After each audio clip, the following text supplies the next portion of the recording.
I was here in 2021, it felt like these businesses will never open again.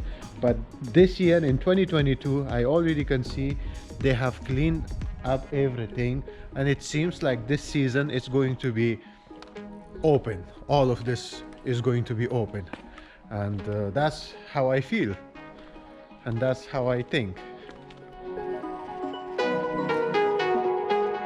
I think this could be the oldest car in whole Malia, but with a rooftop.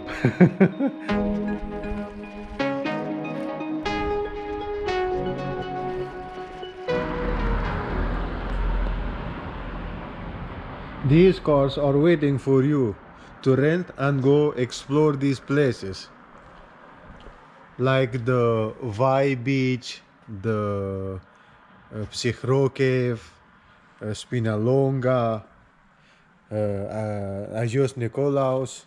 These places, you should be renting cars from here, and you should be exploring the island by yourself, not staying just in the beach. Go around and explore the island. It's a wonderful island. You will have a blast of joy.